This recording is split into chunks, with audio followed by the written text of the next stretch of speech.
Thank you so much for tuning back into my YouTube channel. Thank you for subscribing. Thank you for liking this video. Thank you for watching this video. Subscription is free.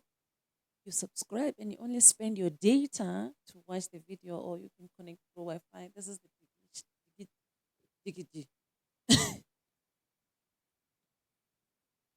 English. This is the digital technology. Is it a digital technology? How do this is the digital world. So we are doing this thing so that you find it easy to access them.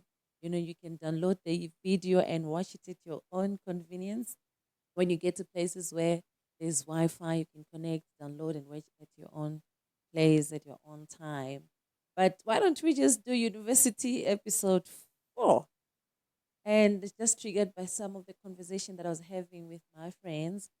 And I just want to speak a little bit on the difficulties to adjust when you are accepted in university. We've been speaking on that. You really have to go and knock on that door. Make sure that you've got all your things in place so that then you get to apply and be admitted. And now that you're admitted, then you have to start doing the actual thing, which is attending, responding to lectures, and do what the lectures are asking you to do. And to be honest, it is a different world from high school. It is a very difficult um, state, to be in, because now you are moving out of your mother's house or wherever that you've been staying, your father's house, and you're moving away from your siblings, you're moving away from your friends. Some of your friends, you're not going to the same varsity as they are. The friendship that you have built perhaps from primary through to high school, and it's like you get disconnected from all those other parts of life, and you are now on your own, alone, having to meet new people, having to adjust. Perhaps when you were home, you were not even cooking, you were not cleaning, there was a house help, and now you are on your own. You have to be doing laundry for yourself, you have to be ironing your clothes, you have to make sure that you wake up and prepare yourself for lectures and study, and you are on your, like, you don't get to be awakened if perhaps you had someone who wakes you up when you're still in high school. So there is just a lot of things to adjust to that perhaps you were not doing when you were in high school. And the same goes to now the lectures, the way that lecturing happens, the way you receive education is different, it's completely different from how you receive education when you are in high school. So it is really difficult to adjust and to juggle around having to go and buy your own food, cook your own food if you're cooking, or having to adjust to the type of food that you were not eating before and now you have to start eating it. So environment as well, the temperatures, the weather, it is a whole new change that you have to adjust, and do that as soon as possible, because you have to adjust all other things so that you can concentrate on the lecture that is about to give you the information that will help you when you get to the corporate environment where you'll be working. So I didn't find it hard to adjust, because I feel like I have just been so much independent in the way that I do things. In terms of doing laundry, my grandmom has taught me to do groceries. I was the one doing groceries when I was home, and budgeting and all those kinds. So I think I was stable, emotionally stable as well. I didn't feel like I was very separated from the brothers that I grew up with, and also my grandmom. I was okay leaving home, going to stay in the campus university and concentrate on my studies. But there were a lot of things that were happening in terms of now um, having to learn new things, like how to orientate yourself in the library, having to know which book you need and how to get the book, how do you get to print, loading the cards, and the schedule of attending, because now at in high school you attend for a certain period of time, and from morning to afternoon. Then from there you really have got to be studying and perhaps having some chats with friends. But university, the lectures are different. They come in a different a set of time. Some they come from afternoon to late. Some they come from morning and afternoon. Some so it's a different schedule. It was a different schedule for me that I had to adjust to, and I think I've really tried. But I just want to speak to people who struggle to adjust when they get to varsity, adjusting all the other things that I've mentioned, you know, changing your routine, changing your habits, um, living with that minimum amount of independence that you have. How do you get to balance? How do you get to adjust and make sure that you balance every other thing that is happening in that time when you're in varsity? And I just overheard one mother telling me that their daughter struggled a lot. She was crying. She couldn't she couldn't adjust and having to learn to go to the grocery on her own, pick up the grocery. The grocery is very heavy. And I think when we've got parents, they just put the grocery in the boot of the car, then they get to home, then you offload and you cook. But on your own, it's difficult. And the girl was struggling. And I overheard another man say, you know what? My daughter was like, the food is so expensive. And you don't get to see the expense because when you're home, it's not you who's buying and it's not from your pocket. So now you've got a certain amount of money and you really have to buy certain amount of things that will push you for a month. And I overheard one of a cousin explaining to me, and he said to me, I struggled with food. Um, because now I would see that my food was running out and month end is not yet there. So I had to adjust my eating schedule as well and really calculate how is this gonna take me, how long will it take me. So it is really a huge struggle. But I just want to talk to someone who they feel so lost when they get to the campus. They feel so empty. They feel like they feel just unattended. They feel like even the lectures do not pay attention to them. They don't know who to talk to and they don't know what to do. And I just want to say to them, keep asking around and make sure that you have your things, diarize your schedule, know when you're going to attend. And even when you're not attending, walk to the notice boards, read the emails, make sure that you follow up just so that you don't get to miss lectures, you don't get to miss important communication that will help you juggle around your education and finishing on time. I had a struggle adjusting to lecturing, to be honest. And when you are a first year student, you are meeting new students that you don't even know their names. And now you are actually given a group work and they're saying you should group yourself in a group of 5 6 and do this assignment and submit in group work. And that is so difficult. It was difficult for me that I didn't even know my team members and they were not staying on campus. We couldn't find time to meet. I didn't have their numbers. Back then I didn't even have a phone. And I just found myself doing that assignment on my own with lack of knowledge, with nothing. And they say, no, you can do it. Then you can do it on our behalf. Then I did that assignment. But I could just feel the uncomfortability of it. And because I didn't even know what I was doing, I didn't know how to reference. And oh my God. Then we sat down this other day with them and I said, I can't do this. Can we just do this together? And can everyone go out and look for information, then bring so that we can work on this information?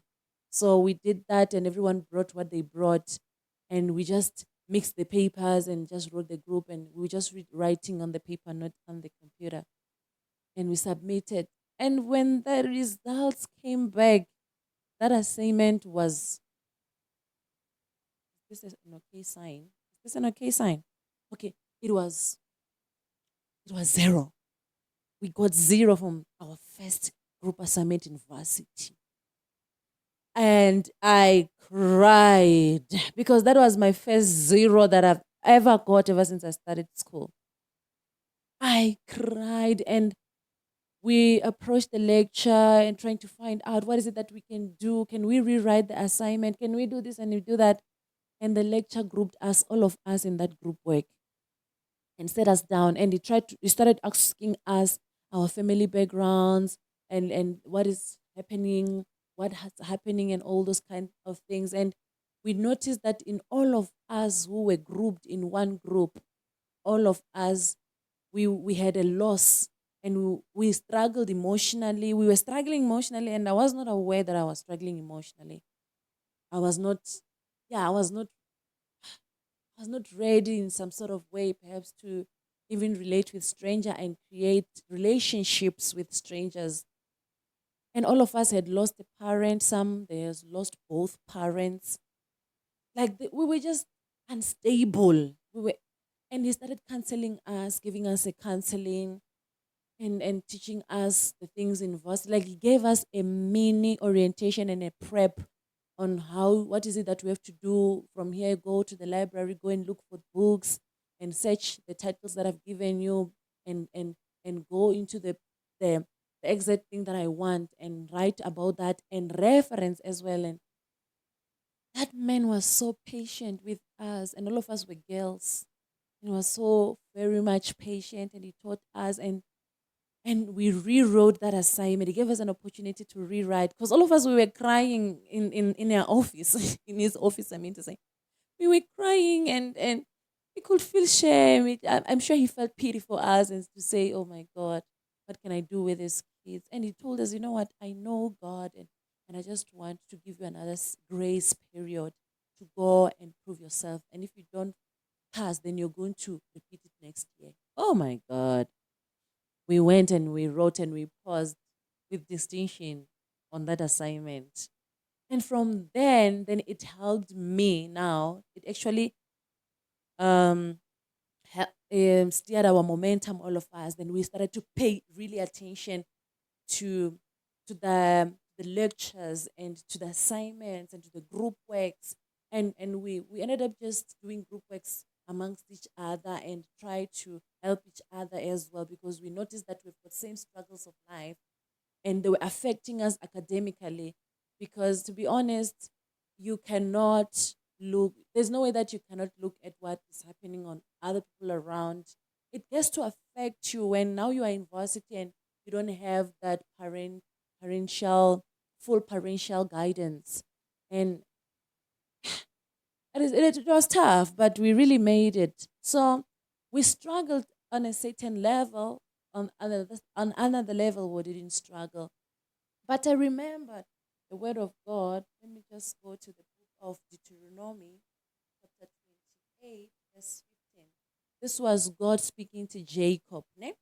So he said that, behold, I am with you, and I will keep you wherever you go, and I will bring you back to this land, for I will not leave you until I have done what I've spoken to you. And when that man was giving us a lecture, he actually told us about God, and it was a very good one to say, you know what, God give grace to his people, so I'm going to give you grace as well, because I see that you're not just struggling academically, there are emotional struggles that are going through within, but I just want you to be free. There are things that you cannot change. The fact that you have lost a parent, you've lost both parents, you cannot change it. Do not let it come into your academics. For the fact that you're no longer staying with parents, now you are at school, let it not come to your academics. Separate those things. You cannot change them. They've already happened. But now there's something that you can change, which is the results of the test, of the assignment that the lecture is giving you. So here the Bible is saying that I shall be with you. Ne? I will not leave you until I have done what I've spoken to you. Ne? That you are the blessed one, that you will pass and not fail, that you will succeed and not fail. God is here to make sure that you succeed and not fail. When you fail, he intervenes, but you must allow him to intervene. How do you allow God to intervene? You must just say, Lord, I have failed. I can't do this on my own. I need your help. Because when we received our results and we noticed that we got zero, I went back to my room and I cried and I prayed and I said, Lord, how am I going to do? This is a bad start. What am I going to do with a result like this? Zero. Doesn't motivate me. It makes me to be scared. Please give us another chance, give us another opportunity. And God has given us another opportunity, and we ended up passing that model. So he said, I'm not gonna leave you until I do what I promised that I will do. I'll be with you wherever you go. And when looking back, I see that indeed God was fulfilling his promise. God was fulfilling what he said about us, that so we were not even aware of I was not even aware of that verse when I was there, that state of life. But God took care of me when I failed. He ensured that I succeeded. So may you remember when you are there in university and you're feeling alone, remember that God is with you. And when you fail, please do not sit with your failure. Go to the lectures. You don't know them, you don't have a relationship with them, but you have got a relationship with God. So you must go there and knock on that door and present your case. And I'm telling you, they will never be rejected. If you present your story, and the lectures they listen, they have met so many people with different situations and they have helped them. Remember, they are there to help you. So you have to keep going to them and ask for help, and ask for opportunities. If there are opportunities that you missed, you really have to. But be on the lookout and be involved. This is your academics. You have to be involved. So may God bless you as you settle in the varsity and as you find your way around. May God direct you to the right books when you write assignments, write books when you are studying for a test or making your own notes. May God bless you. I think now at the state that we're in South Africa, there are lots of things that can help you pass the assignments. Unlike the time that we were in, um, I didn't even have a laptop when I started working. I mean, started going to the varsity. So I think now it's better and you can do better. So I want you to be encouraged when you are in college. Do not be discouraged when you fail that test for the first time. Make sure that you push up and go and make corrections. Go and visit lectures and said, how was I supposed to write this? I wrote it in this way and I failed. Teach me how to write it better. And keep focusing. Then you will improve and you'll be better and you'll graduate on record time. So may God bless you, children of God. This is me. This is my YouTube channel. My name is Shonisani. And do not forget to subscribe. Subscription is free. You only use your data to watch the video. And do not forget, when you go to places where there are Wi-Fi, download these videos and keep listening. And may God help you. This is what we do. We feed the spirit. This is our conviction. We don't just talk, but we edify the spirit. May God bless you as you edify your level of education. And goodbye.